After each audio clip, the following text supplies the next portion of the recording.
processo de fabricação, usinagem e superacabamento. Vamos dar uma olhadinha no quadro. A gente nota que o superacabamento é um processo de retirada de material, em que a resistência mecânica age, a gente tem a ruptura do material e a tensão de trabalho é maior do que a tensão de ruptura. E normalmente isso é realizado em material metálico.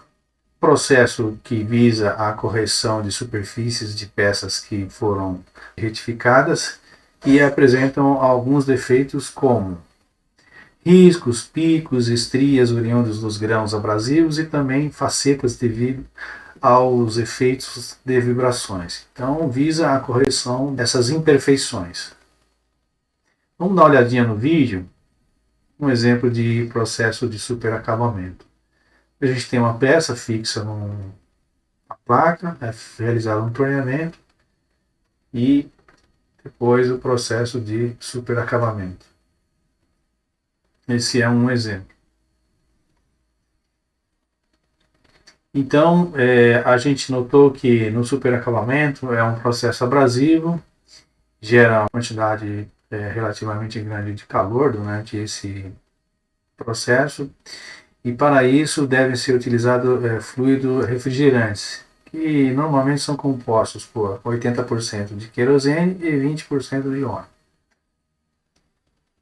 A pedra abrasiva utilizada no superacabamento tem as mesmas características das pedras abrasivas utilizadas na retificação.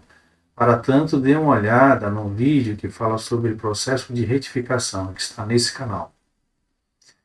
Nessa figura a gente vê duas estratégias a mais para o processo de superacabamento.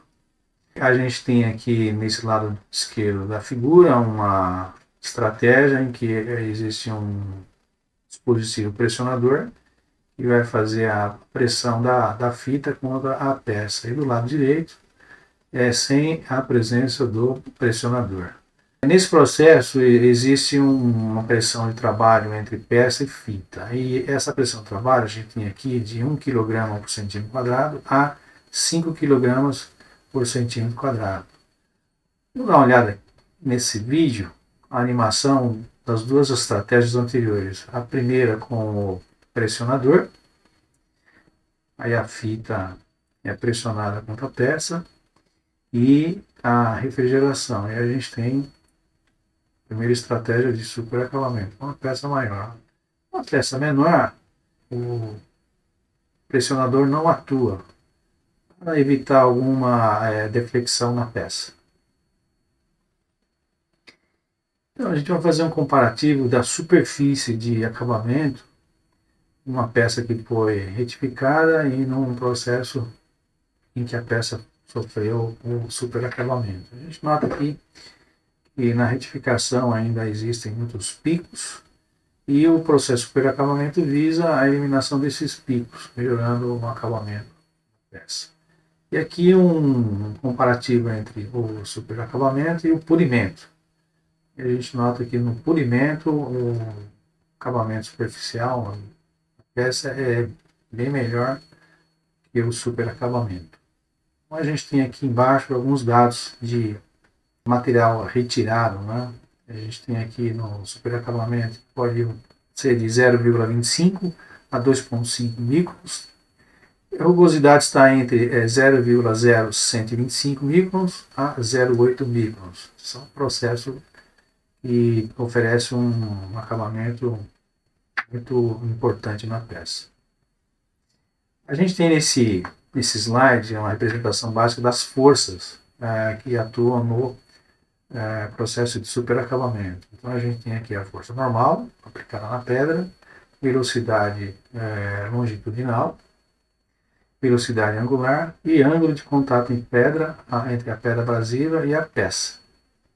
E a gente pode obter a velocidade de corte por meio dessa fórmula aqui.